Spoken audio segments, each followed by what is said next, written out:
Sa mga nalalabing araw ng kampanya, nanuyo ng mga botante kahapon sa iba't ibang lugar sa bansa ang mga kandidato sa pagka-vice presidente. Balita hatid ni Sandra Aguinaldo.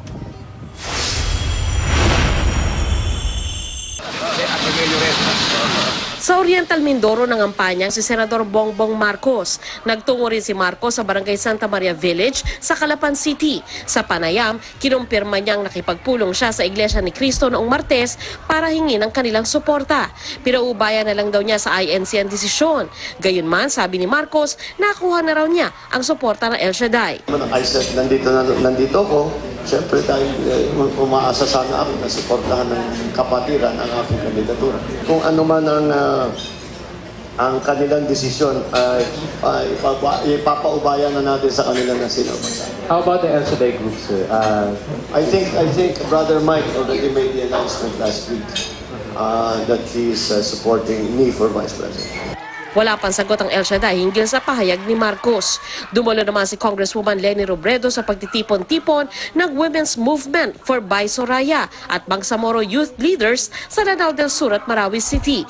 Doon sinagot niya ang issue kaugnay sa pagtanggap niya ng campaign contribution mula sa Filipino-American businesswoman na si Loida Nicolas Lewis nang kumandidato siyang kongresista noong 2013. Totoo naman na tumanggap ako ng donasyon galing kay Loida Lewis, pero siya ay Pilipino.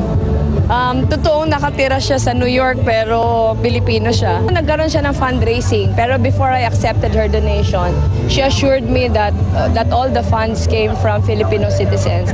And yung ginawa niyang official statement attested to that. Si Senador Alan Peter Cayetano naman, bumuwelta sa mga sinabi ng katunggaling si Senador Antonio Trillanes IV na huwag siyang makialam sa mga isyong iniuugnay sa running mate niyang si Davao City Mayor Rodrigo Duterte. May hirit din siya kay Trillanes na tinawag niyang protektor ni Senador Grace Poe. Right now, he's acting as a protector. No?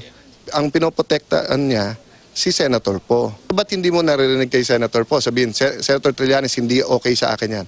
Huwag tayong magbatuhan ng puti. Malaya siyang i-criticize ang aking presidential candidate. Bakit sila mapipikon pag ang criticize ko ay si Senator Poe?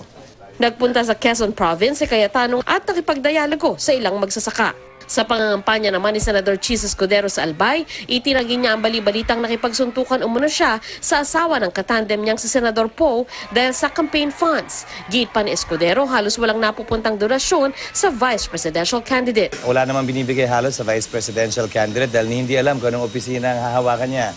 Kadalasan, kung sino man tumutulong sa eleksyon, syempre diretso yan sa presidential candidate. Si Senator Grace karamihan ang bumabalikat ng gastusin, pati na rin ang Team Galing at Puso, yung pag-iikot namin sa iba't ibang parte ng bansa.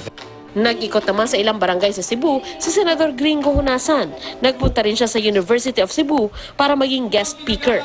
Wala namang nakaschedule na kampanyang si Senador Antonio Trillanes IV. Sandra Aguinaldo, GMA News.